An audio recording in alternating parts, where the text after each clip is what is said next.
India's GDP may be very big, but it is not something to be very proud about because India has 1.4 billion people. So if a girl's name is Sita and she knows the 4 letters of her name, she is literate. 50% of schools don't have laboratories. So how does a child study physics? How does he study chemistry? Through pots and pans? We consider every farmer as being employed when he may be working only 4 months a year. That's not employment.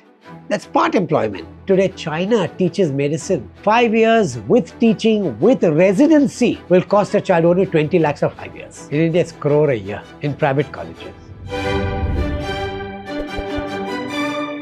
Hi, this is RN Bhaskar from Bhaskar Ki Business Baatein.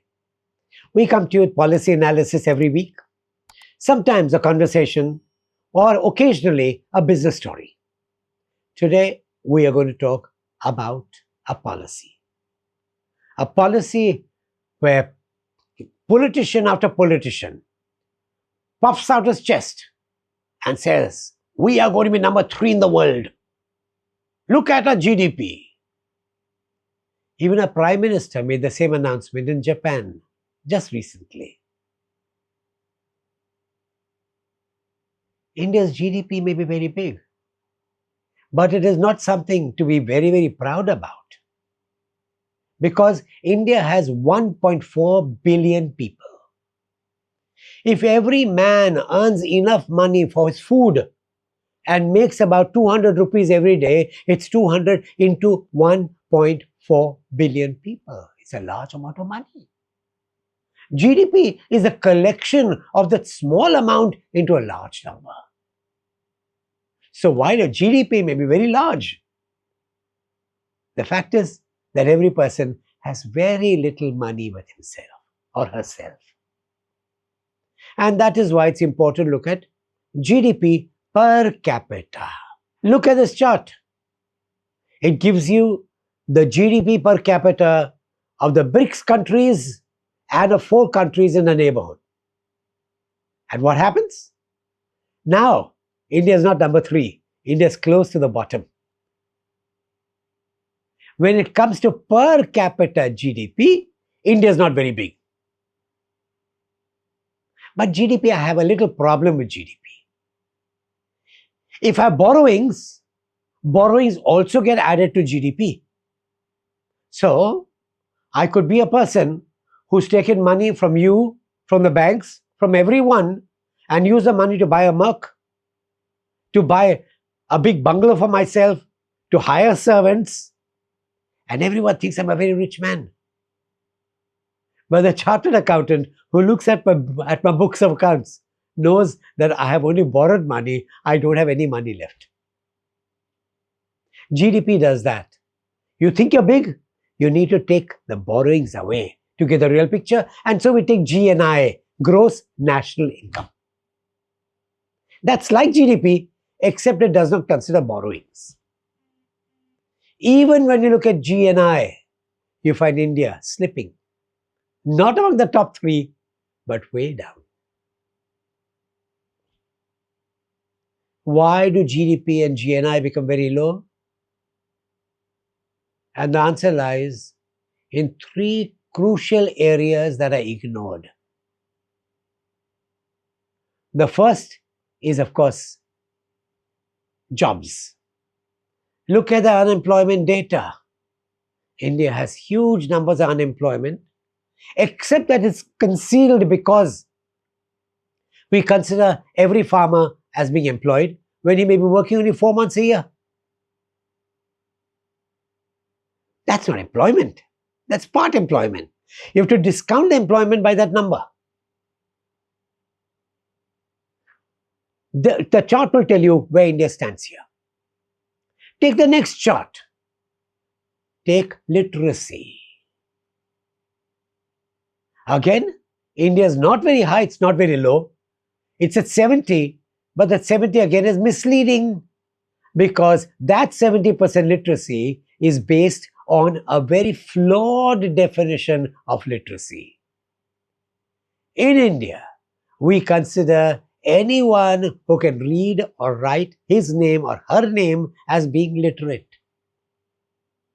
So if a girl's name is Sita and she knows the 4 letters of her name, she is literate.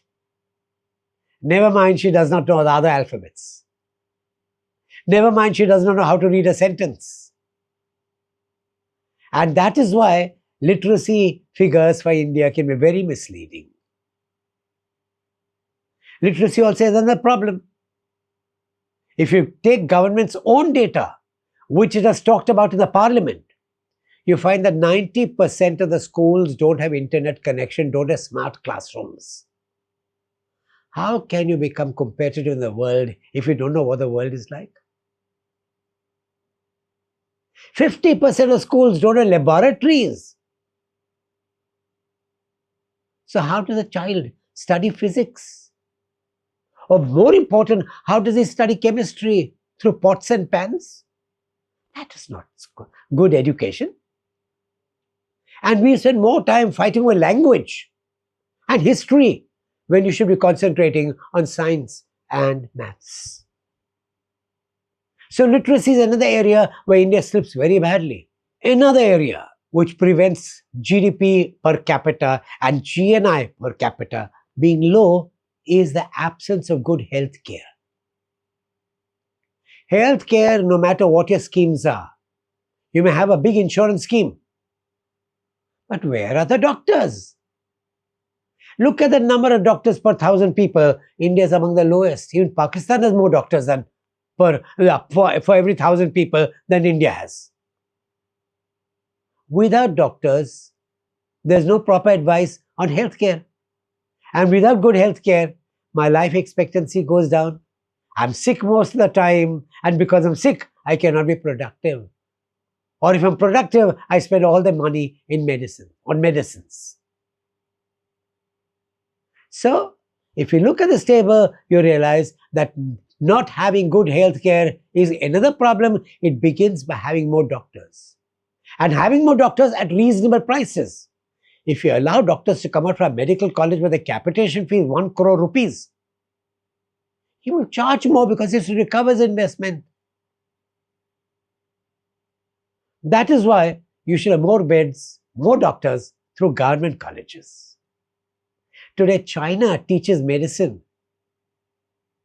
You go for there for 5 years. 5 years with teaching, with residency, will cost a child only 20 lakhs for 5 years. In India, it's crore a year in private colleges. You cannot have reasonably priced Medicare unless you bring down the cost of doctor training, the cost of nurses training. And finally, there's one more ratio which is very important, and that is the gender ratio. India and China have the lowest female population to male population.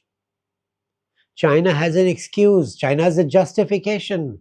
It had a one-child policy because of which many parents chose a boy. India had no such policy. It effectively means that India allowed its girls to get killed as soon as they were born.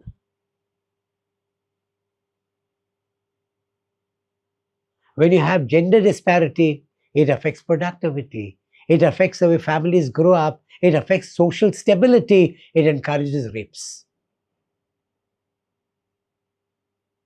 You need to bring that down. You need to bring out schemes which make sure that a girl child is treated more favorably than the boy child. These are important things. India will not be a wealthy country till you address all these factors. You may say you're the third largest in GDP terms, but like I said, it means nothing till every man has money, till every woman has money. And that is India's tragedy. Thanks for watching. And do click the like button if you liked it. You'll find us now every morning at 8:15 a.m. on weekdays, where we come out with daily news, or better still, news behind the news. Do watch it.